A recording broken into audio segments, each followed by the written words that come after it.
वंदे बोधमयं नित्यं गुरुं शंकरं रूपिणं यमार्चितो हि वक्रोऽपि चन्द्रार्कवन्धते। सद्गुरुदेव भगवान की जय। सीताराम भगवान की जय।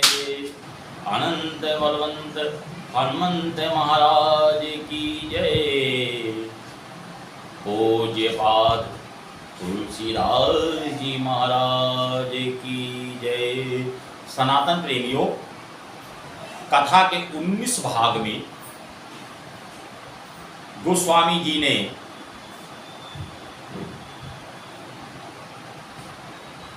प्रयागराज के तीर्थ स्थान में भरद्वाज मुनि के आश्रम का दर्शन कराया।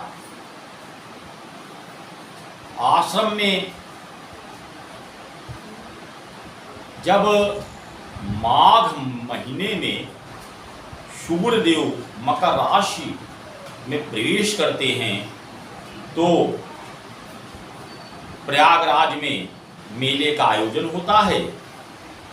ऋषि मुनि यानी ऋषि, महर्षि और ब्रह्म ऋषि, कई साधक तपस्वी भरद्वाज मुनि आश्रम में एकत्र हुए।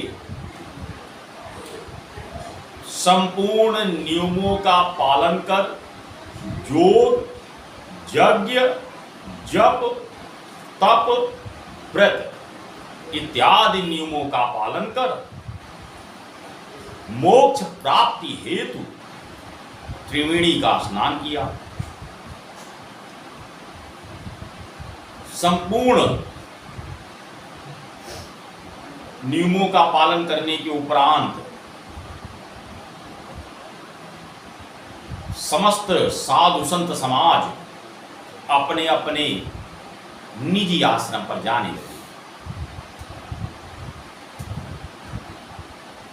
अब गोस्वामी तुलसीदास जी ने कहा,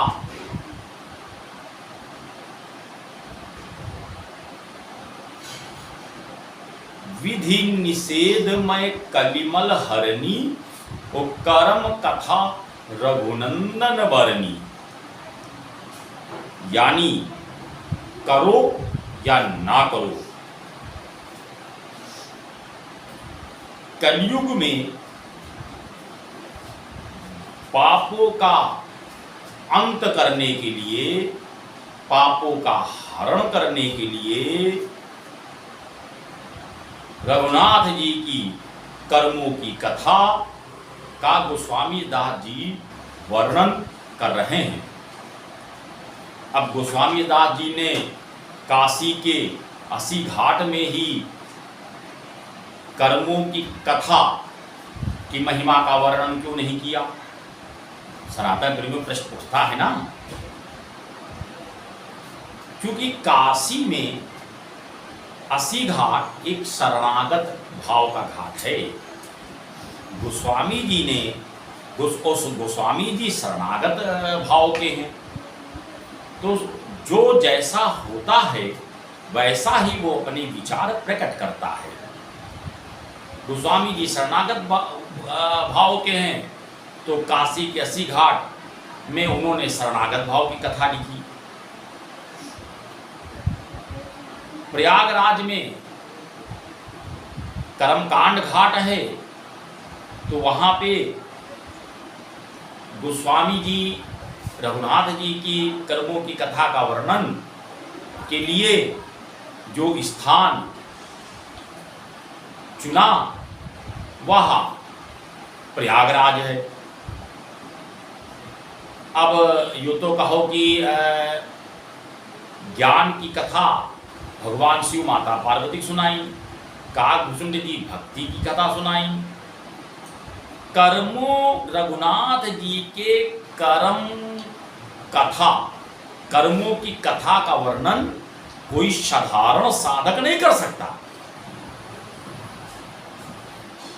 अब जब सब कार्य साधु संतन के जो है समाप्त हो लगे, जब सब पूजा पाठ नित्य कर्म स्नान इत्यादि सब समाप्त हो लगे, तो ये अपने अपने निजी आश्रम पर जाए लाग।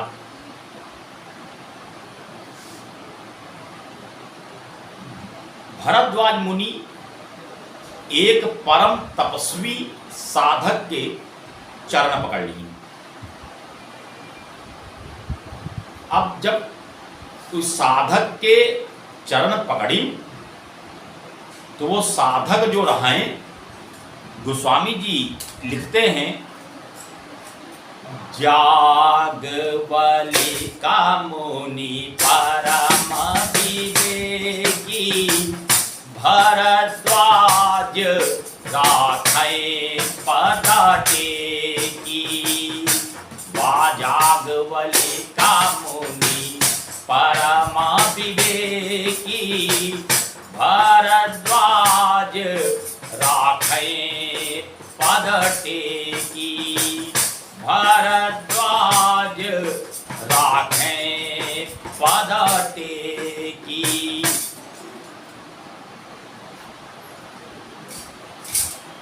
एक जागवलिक मुनि परम विवेक महापुरुष तपस्वी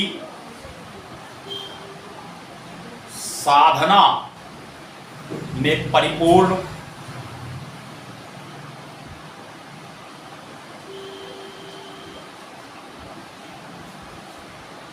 भरद्वाज मुनि, भरद्वाज राखे पद टेकी। भरद्वाज मुनि ने उनके पैर चरणों को पकड़ लिया। ओ चरणों को पकड़ करके भरद्वाज मुनि ने उनके चरणों को जल से स्नान कराया। पहले चरणों को अर्घ दिया, जल से स्नान कराया, चरणों को पखाड़े। बाबा लिखते हैं, गोस्वामी दास जी लिखते हैं, सादर चरण सरोज पखारे, अति पुनीत आसन बैठारे। सादर चरण सरोज पखारे, अति पुनीत आसन बैठारे। तो नाथ एक संशय बड़ मोरे, मर नाथ एक संशय बड़ मोरे। करगत वेद तत्व सब तोरे, नाथ एक संशय बड़ मोरे। करगत वेद तत्व सब तोरे। गोस्वामी जी लिखते हैं कि भरद्वाज मुनि ने जागवलिक मुनि को के चरणों को स्नान कराया, चरण पखारे और अति पुनीत आसन बैठारे। जो सबसे पवित्र, अति मतलब अत्यधिक पवित्र, सबसे पवित्र आसन पर जागवलिक मुनि को आसन ग्रहण कराया। 16 प्रकार से पूजन किया, 16 प्रकार से पूजन किया। जागवलिक जी ने भरद्वाज से पूछा, मुनिवर, इस आश्रम में तमाम ऋषि मुनि, ऋषि महर्षि ब्रह्म ऋषि जैसे परम तपस्वी साधक यहां पे आए हैं, किंतु सबको छोड़ करके मुझे रोकने का कारण क्या है? भाई अब कोई तुमका रोक ले है तो तुम प्रश्न ना करियो कि भाई हमका काहे रोके हो। जागवलिक मुनि जी ने भरद्वाज मुनि से कहा, मुझे रोकने का कारण बताइए, मुझे क्यों रोका? जागवलिक भरद्वाज मुनि ने जागवलिक जी से पूछा कि अच्छा, श्रेष्ठ से जब कोई प्रश्न किया जाता है तो ऐसे लाठी नहीं मारी जात है, चाहे माता पिता हो, चाहे अग्रज हो, बड़े हो, उनसे अगर प्रश्न किया जाता है तो विनम्रता से किया जाता, ऐसे नहीं किया जाता है कि कोई आवा अब तुमका जगह पूछे है, अब कोई के पास गए हो कहे सुनो वह जगह बता दो, ऐसे नहीं पूछा जाता है। अपने से श्रेष्ठ व्यक्तियों से प्रश्न पूछने के लिए यहाँ गोस्वामी जी इस चीजों को बता भी रहे हैं। सनातन प्रेमियों, ये समझने की बातें हैं। श्रेष्ठ व्यक्तियों से प्रश्न पूछने का भी एक सिद्धांत होता है, एक तरीका होता है। जैसे भरद्वाज मुनि ने बड़े आदर से पहले उनके चरण पखारे, आसन पे बैठाला, और जब जागवल्क्य जी ने प्रश्न किया कि मुझे रोकने का कारण बताइए, तब बड़े विनम्र भाव से कहा कि नाथ, हे प्रभु, एक संशय मेरे मन में बहुत बड़ा है, वह संशय आप ही दूर से कर सकते हैं, क्योंकि आपके हाथों में सारे वेद तत्व, करगत वेद तत्व सब तोड़े, आपके हाथों में जितने वेद हैं सब शोभा बढ़ा रहे हैं, आप वेदों के ज्ञाता हैं, मेरा संशय आप ही दूर कर सकते हैं। अब संशय क्या है तो जागवल्क्य मुनि जी कैसे दूर करेंगे, अगली कथा में आपको यह बात कथा श्रवण कराएंगे। ध्यान से सुनिएगा। गुरु सीताराम भगवान की